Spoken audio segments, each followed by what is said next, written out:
Good evening and welcome to today's class. Today we're going to look at exercise number 3, which is our vocabulary exercise, and the focus is word formation.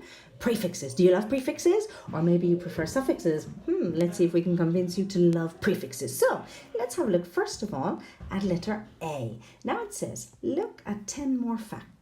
Which do you find the most surprising?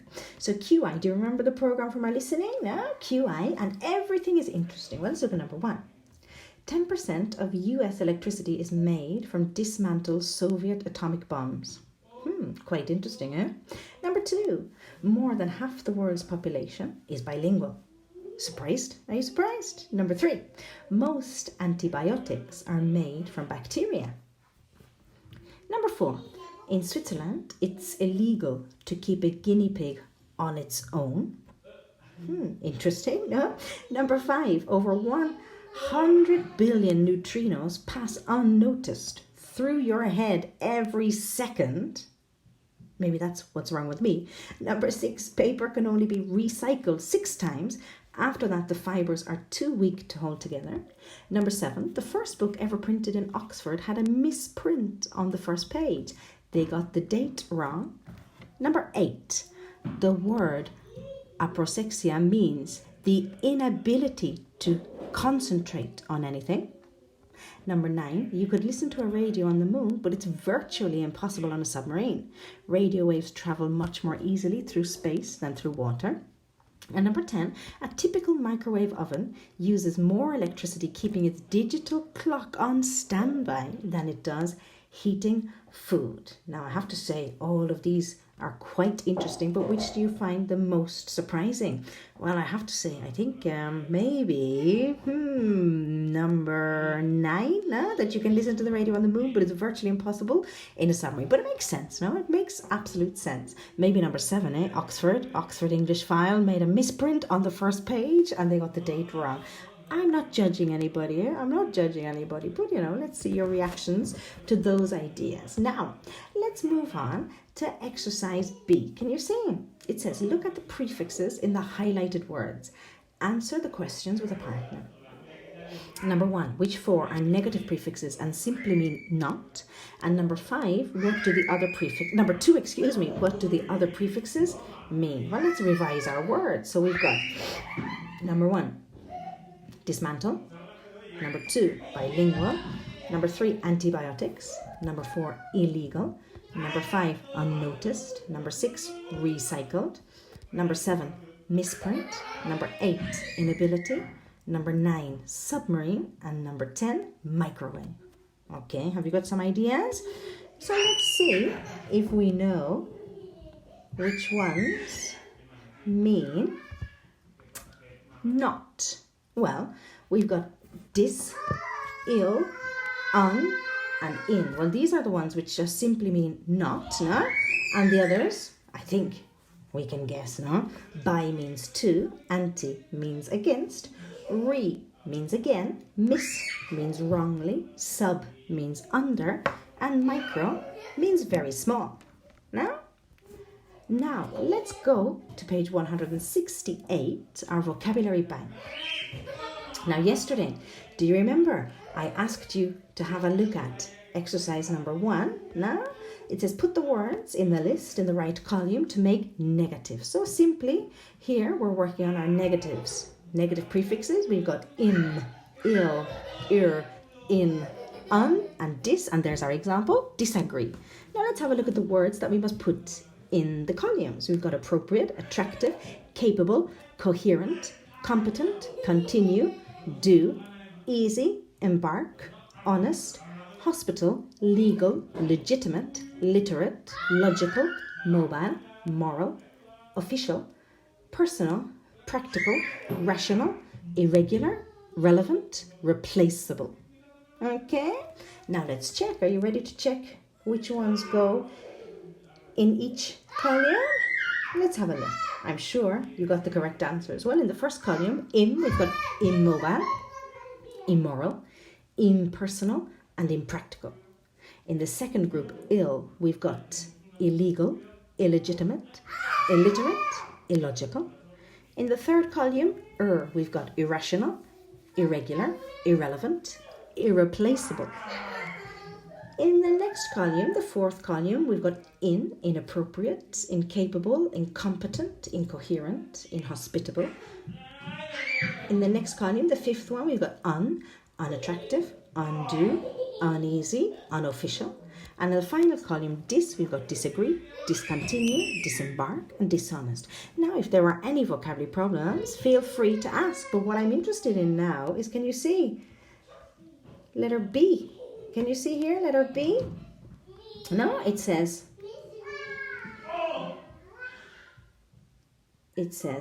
what letters do the words begin with after im, il, and Well, let's check it out. Shall we check it out? Well, let's see. Im is the first column. And here, I think very clearly, we've got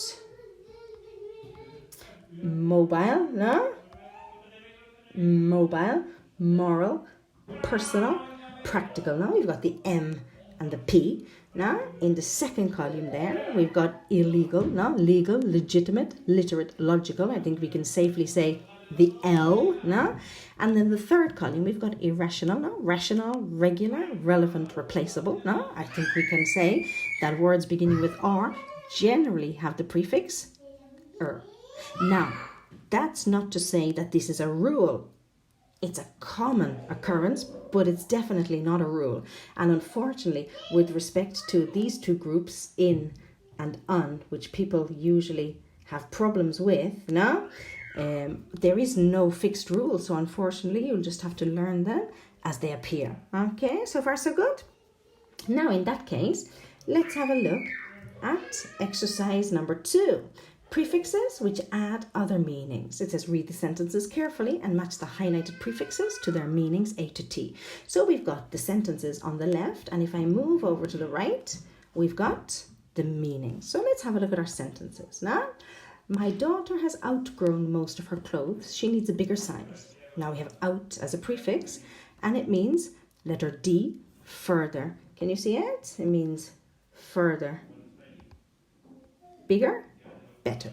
Now, let's have a look at the rest of the sentences and let's see if we can understand the meaning of our prefixes. Number 2. A lot of common English verbs are monosyllables, like get, have, give, etc. Any ideas? Have a look at your list. Have a look at your list. And I think we can say safely that mono means letter I. Mono means one. Now, mono as a prefix means one. No, monosyllable, one syllable. Let's have a look at number 3. After being proven innocent, he was reinstated in his old post. Now have a look at your list. Any ideas for number 3? Well, clearly number 3 is letter T. No, so means again. Reinstated means returned to his old position, given his job back. So he got his old job back. Okay. What about number 4? After the operation, I'll have to go to the hospital once a week as an outpatient. Have a look at your list. And I think clearly out means letter L. Now, out means outside, not inside. As an outpatient, that means that you just have to go to the hospital, but when you're finished, you can go back home again after the operation, especially. So you don't have to stay in the hospital. As an outpatient, you go, you get your treatment or your operation, and you go home again, an outpatient. No? So out means outside, not inside, which is letter L. What about number 5? As a child, she was ill-treated by her stepmother, and this had serious repercussions. Have a look at your list. Ill is letter Q, and it means badly. Ill is letter Q, and it means badly. What about number 6?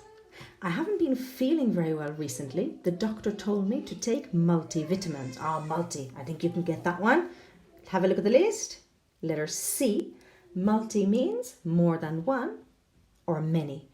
Multi means more than one or many. Let's have a look at number 7. I must have misunderstood you. I thought you said you didn't want to come tonight. Have a look at your list. Have you found it? It's letter E. Miss means wrongly. Miss means wrongly. Very good. What about number 8? I need to install a new antivirus on my computer. Oh, if only we could install an antivirus in our body at the moment. No, well, so far it's just the computer. Anti. Have a look at your list. Oh, I think this is an easy one. Anti is letter H. Anti means against. What about number 9? I was incredibly lucky on my flight to New York. I was upgraded to business class. Up as a prefix. Have you found it? It's letter O. Up means higher towards the top. Up means higher towards the top. No, upgraded to business class means you go to a higher class. No, maybe from tourist class or economy class. You are upgraded to the higher class, which is business class. What about number 10? The local police are trying to diffuse racial tension in the community. D. Have you found D? It's letter N. D means remove or reduce. Diffuse. No? Diffuse. Remove the fuse, the tension there. No? Like a bomb. You can also diffuse a bomb. Very good. What about number 11?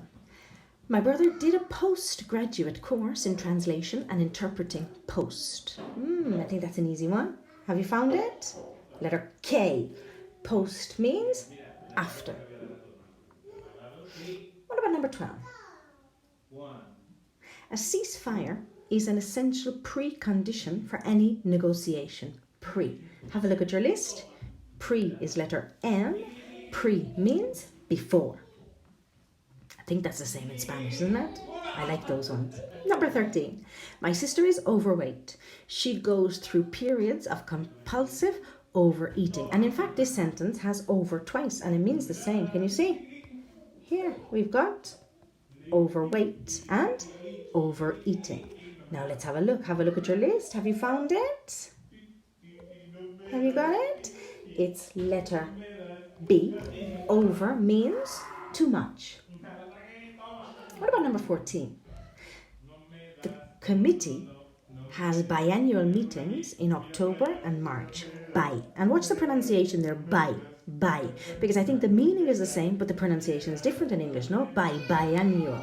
Number 14, it's letter G, and it means two or twice. No? So bi means two or twice. What about number 15? Several different species now coexist peacefully side by side. Co. Can you find it? Co. Letter P. Co means together. Coexist. No? Exist together. What about number 16? This work is totally substandard. It's just not acceptable. Sub. Have you found it? Have a look at your list. Sub. Letter F means below. Substandard. Below standard. Number 17. There will be an intergovernmental conference to look at climate change. Inter. Oh, I think that's the same in Spanish, isn't it? Have you found it? Letter R. Inter means between. What about number 18? They're really understaffed at the moment because a lot of their workers are off sick. Understaffed. Have you found under? Well, it's the first one on the list. Letter A. Under means not enough. So understaffed means they don't have enough staff. Number 19. When he lifted her up, he seemed to have almost superhuman strength. Super. Oh, I love this one. Super. Have you found it? Well, there are only two left, and this one is letter S. S is for super. Super means above average. And number 20. I'm not very good with my camera.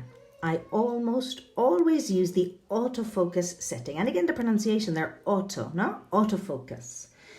The last one, letter J, no? Auto means by yourself, by itself, no? So far, so good.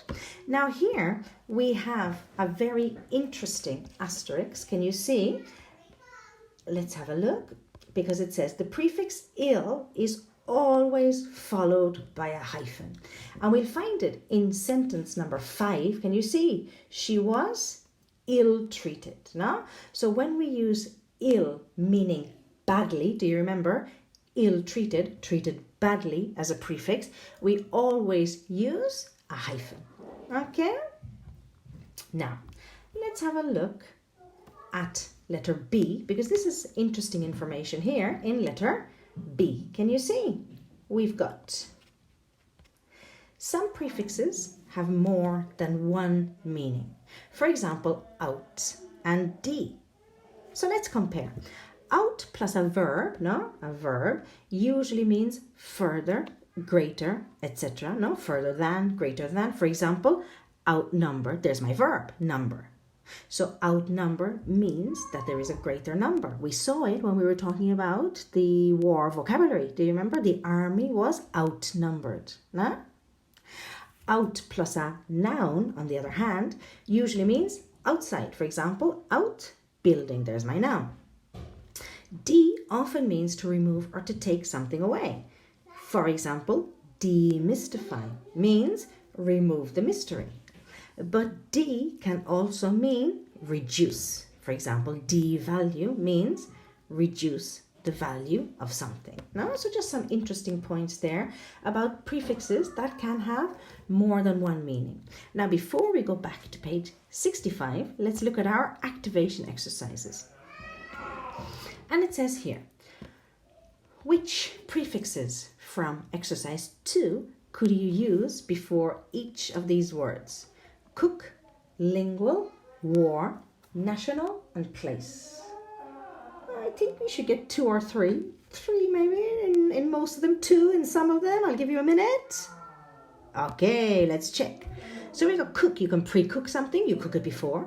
You can overcook something, well, you cook it too much. And you can undercook something, which means you don't cook it enough. Lingual, it can be monolingual, like a dictionary, one language. Multilingual, many languages, And bilingual, 2 languages. War, it can be anti-war, against war, post-war, after the war, pre-war, before the war. National, well, multinational, more than one company, For example, multinational company, more than one nation, International usually means between, at least 2. Place, it can be replace, like to substitute one thing, you replace, maybe you break your glasses, you have to replace them, or you misplace, which is a very nice synonym of lost, lose something, because if you misplace something, you lose it. Very nice, very good. Sorry there, I forgot to turn off my notifications. Hopefully I'll remember for the next time. So let's go back to page 65. We've got a very nice exercise, letter D. Let's get a close-up there of letter D. It says, add a prefix to the bold words and make any other necessary changes to complete the sentences. Let's have a look. Number 1. I completely, Alan. I thought he was self-centered, self-centered, selfish, egotistical, but I see I was wrong. Now you must use judge in that sentence. Now don't forget, you need to put a prefix, but you need to make other changes too. Let's have a look at number 2. This paragraph in your essay is rather unclear. I advise you to it. Now you must use right.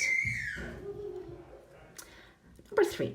I can't read my doctor's handwriting. It's completely, and you must use legible. Number 4. Having to take care of my sister's dogs while she's on holiday is terribly, and you must use convenient. My husband, number 5, is rather, he never wants to come with me to parties or dinners. Now you must use social. Now there are 2 options, in fact, for number 5. There are 2 correct answers. Number 6, the expedition failed because they were, and you must use equip.